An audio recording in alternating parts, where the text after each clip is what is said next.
Mo ni yung unit mga guys, ang Honda Click na version 3. Mo ni siya. Mo ni ato ang kuri-kurion mga guys before ta mo ato sa Oslo baso nung hinahinayo na to kuan bungkag o sa mga changes ani niya sa iyang mga parts ani niya. So mao na. So ato lang pabuton mga guys, ako ipakita ninyo ang pagbungkag niya hasta po yung pagbalik. So aron why aberya may tabo ba.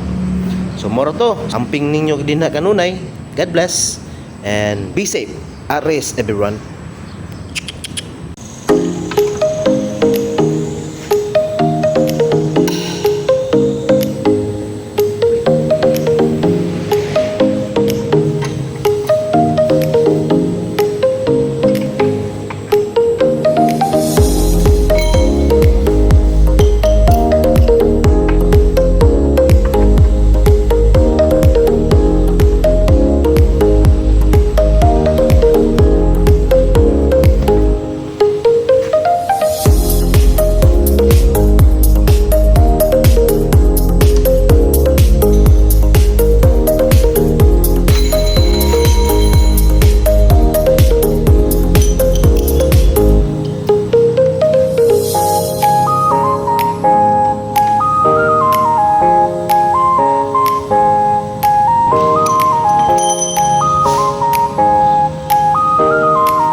So hello, by the way no, so mao ni ang iyang mga parts sa CVT day no sa iyang unit nga Honda Click. Mao ni iyang possible nga basic nga kuan ilisanan mga parts. So mao ni gitawag nga slider piece ni siya. Mao ni backplate. So mailhan na nimo mga guys nga inikakuha pa lang ninyo daan once nga humok na gani siya. Mao nay possible nga ilisanan na siya slider. Mo na siya lisana na gid siya kaning tulo. Akan ni madapan ni pero di mo kakapalit og usaan ni. Set mo siya daan ni tulo. Mo ni playable. So sa Bisaya pa bola-bola. So playable ni siya ang iyang specific niya. So mo ni makita na ninyo inig-ana ninyo ma-feel na ninyo murag na siya kanal-kanal. So mo ni possible nga lisanan mo siya bago. So kaniging unong kabuok no sa standard niya siya. So request na to sa customer ani niya standard po yang paliton. And then sa kani mo ni sa iyang tubangan brake niya. So hilis na jud kaayo. Wa na ko ano na nakita na ninyo no ihigda na ko. Na hilis na gyud. So ilisana na po ni siya. Iyang kuan brake pad mo ni iyang mga parts ni mga guys no itangtang na ko iyang ligid niya tubangan ay gi-check na ko ang iyang brake pad. So hilis na gid mo to nakita ninyo sana na gid siya. And then mo ni sa iyang CVT niya set niya. So moro to yung ilisanan okay na siya. So except lang sa kaniyang belt niya madapag na siya pero mas as soon as possible siguro need na po ni siya ilisanan. Palitan na siya extra na daan. And then arita sa iyang rear. Mo ni iyang rear mga guys. So tangtang na yung ligid niya, tangtang na nako. So nakita na ko na din ha nga perting hugawa. Naglisod kog tangtang ani niya. Mo na nga iyang kuan, iyang brake shoe niya okay pa. Yung ligid niya mga guys. Mo sa iyang rear niya. Hugaw kayo. Wa pa na ako nitrapuhan perting hugawa. Muna nga nitrapuhan na ako daan na medyo okay na siya pero ako pa ni hugasan. atubangan niya atang budso. So overall gamay ra iyahang kuan lisanan mga parts sa iyahang CBT niya. So maura to. So all goods. So next step na to ang iyahang kuan throttle body. Hello guys, so may gabi rin no. So mo ni ato ang mga presyo sa ipamalit na to nga parts din no. Sa unit nga Honda Click. So na iyang slider kani slider flyball fuel filter spark plug and also the belt. So magtaon to sa CBT. Na okay na din na taon na tanan. So ang kanina nang wala pa nataod. The last one is throttle cleaning. Ano last na ito karon. Good evening guys. So we're going to proceed sa fuel filter niya. Mag-ilista iyahang filter niya kay ang iyahang dagan niya naabot na siya 20k plus. So we're going to change new one and also the o-ring. So duha na kabuok yung o-ring niya. So muna, so proceed ta. First step na to no was mabaklas tag fuel pump, pagilis tag fuel filter and also the o-ring. So naay duha ka nut diri, upat ka nut diri, duha, tulo, upat mo siya. After nga makuha na ninyo lang siya pitaron, waon.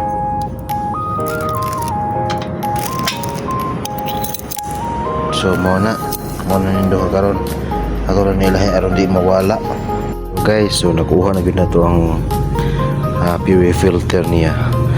Muna ni siya karon no. So akong ipakita niyo ang diferensya na niya ang pagko o iyahang use. So mo yung use na pwede yung gawan no. So need na siya ilisanan na. So ako ipakita ninyo mga guys.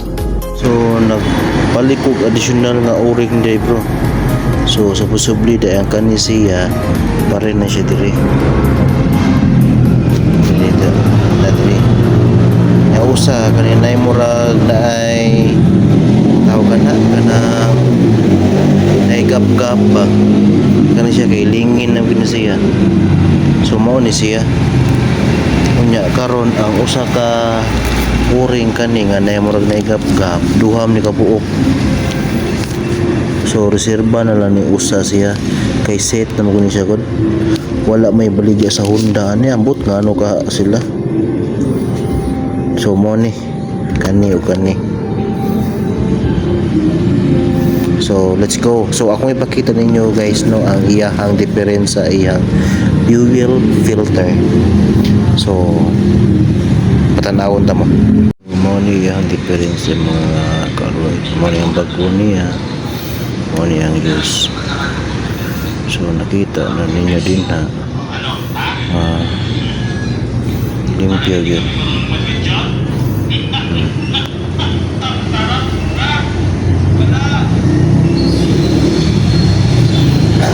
Ito na ito. Yung o-ring niya. Muna ni. So, muna hindi mga guys. Nawin. Bago na. So, okay na. So, muna niya. Iyahang sitwasyon guys. So, ato na ni ibalik ang iyahang kani.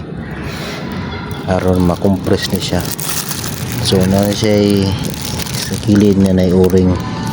Mo na magpugong once mo na malubak-lubak nga it means ka na mo awas dire. So wa pa na na-fit ang iyahang o-ring. So let's go. So ato nang trabaho na. Ato step niya mga guys. Maginis na ang spark plug niya. So mao ni yung bago. And then mao ni ang use. So ang use niya, itom na kaayo. So as soon as possible siguro ato lubin ang license yung bago. Atong gi request sa customer nga mas maayo nga listen na natong bago. So ano ni yung bago yung mga guys. So tauron na lang nato ni and muna let's go. Bro, mo na nila to ang kuan kalaki na to na andar ang video. Okay na natao na talang bago iyang mga parts niya, ang iyang circlip, ang lisa na siya bula-bula, slider, and supposedly ang iyang kuan CVT cleaning. Yapila na ito mag-review. Basta yung spark plug niya, ang lisa na gid siya, bago na yung spark plug niya, and also the kuan fuel pump fuel filter ng o-ring niya. So okay na, all goods.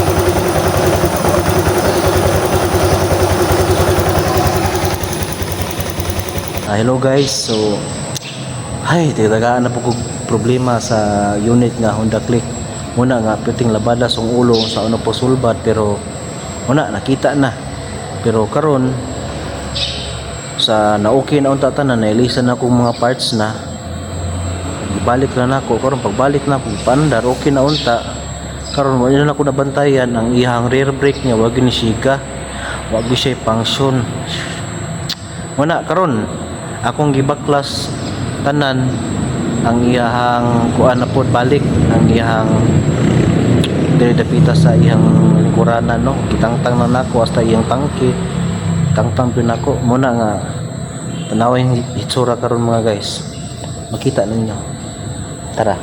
So morning nga unit nga Honda Click, no, sa version 3 125. So mo na iyang itsura karon mga guys, gitangtang na kung tangke niya, yang bangko kay mo lagi na wala gini siga yang rear brake. My god, mo na nga nag-start ko sa iyang fuse niya, wala man siya isabog, wala gid siya something problema, no. So mo na nga akong gisubay ang iyang wire niya, dire gisubay nako, sus Ginoo ko, wala gyapon. Mo na nga natingala ko nga nganong wag siya something kuan sa wire, but pagtangtang nako dire, pagbaklas nako dire tanan, naglabad po ko sa ulo ani niya kay lisod kay baklason, dagan ki siyang kote, mo siya wag gabae. Mo na nga dagan magkakut-kuot dire mo sa makuutan mo din at least kay natangtang na nako tanan. So ako pong gituyo po tangtang kay aron mahugasan po nako ang iyang hugaw dire, hugasan ako ni aron ma satisfied po ng customer ba, may kaingon po nga wow sana all. Muna nga nalipay ko sa kuang kagalingon nako kay nabaklas na ko tanan, okay na. So akong ipakita ninyo mga guys, no, ang iyahang problema niya. So matawag na to siya minor problem, no. So minor naman siya kay ang iyang sakit okay man, wala siya, pero nagi siya problema mo ni mga guys. Ang iyahang kani pagtangtang nako diri, pagtan-aw nako diri, putol ang iyang wire mo ni siya diri ang mga murag na sa terminal diri, no, kani nya. Mo na nga saon ako ni daan di pamaagi ron nya. Mo na nga duha ra gi siya possible gid niya sa riding habit ani niya, kana kung maglubak-lubak siguro mao po na hinungdan siguro, or sa ilaga kit-kit ba ni or wala. So kamor gyud maka-suggest ana mga guys, no, kung sa gay kuan ni niya hinungdan ngano na ingon ani ni. Mao na nga nakita gud ang iyang sitwasyon niya nga mao na tagaan jud ko successful sa kuwag kagalingon karon nga nasulba jud na usa gihinungdan niya ba. Muna nga, thank you kay Lord. Thank you kay shoutout ko ni Sir Emil sa pagtudlo sa mga according sa automotive. So dili siya yung automotive lang ka nag-focus. Muna nga nindot po ng mga small CC po makatuunan po nato, pero pareharam yung mga iyahang mga problema po niya. So kuan lang ba, mindset lang muna siya mga guys. Salamat kay Sir Emil, amping kanunay. Salamat Lord sa paghatag mo kaalam diri kanako. Peace yo RS. Wa gabae.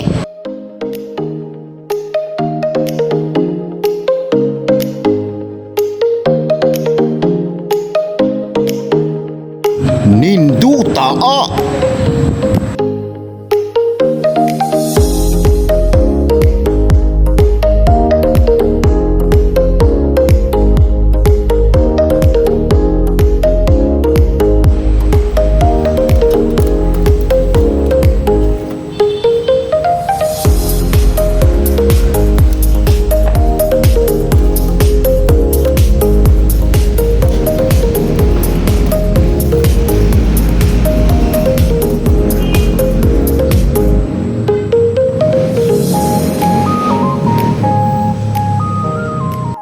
Hello guys, so good morning. Today ato na nataod ang ihang rear brake niya no sa unit nga Honda Click version 3 125 day. So and then kuan atong i-try og start kung mugana na ba yung rear brake niya. So mao ni mga ka-alright. So kanina tao na nato ni sa sulod ani niya mo ay atong gi-tap nato kay ubo man siya. Pag tap nato mo na nagibalik to sa iyang standard niya dire niya mo ni gisumpayan ako dire pataas. So atong i-try kung mugana ba siya. So hopefully lang guys nga mugana ang iyang rear brake. So atong i-start kay atong i-try.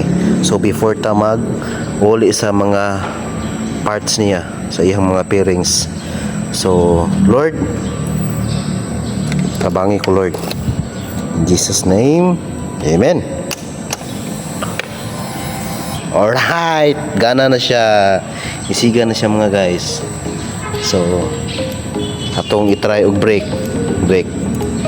So function na gid siya. Okay, ato ang operation nato mga guys. So, hello guys, ato lang nibalik ang iyang mga bearings sa niniya, atong i-back to normal, and then akong ipakita ninyo ang iyahang lastly nga start sa ato ang motor nato na human na batanan. So successful lang ato ang operation diri mga guys. So kung mangutana mo nga pila ni ka days ako ang gi-process, more than 3 days yun siya mga guys, kay di pod lalim ba, need po na to guys ang nato ang kagalingon kay bawal may stress. So aabot lang mo din ha, and please watch this. Hello guys, so natao na nako tanan.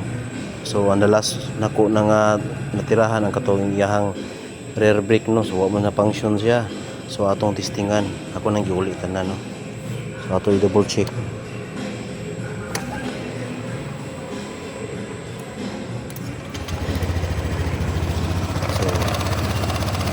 Full cruise na siya guys. Function na ihang rear brake oh. Siga na. So atong i-full brake ha. Full brake, i-brake na to. Okay na, siga na. So okay na. Balik sa dati na.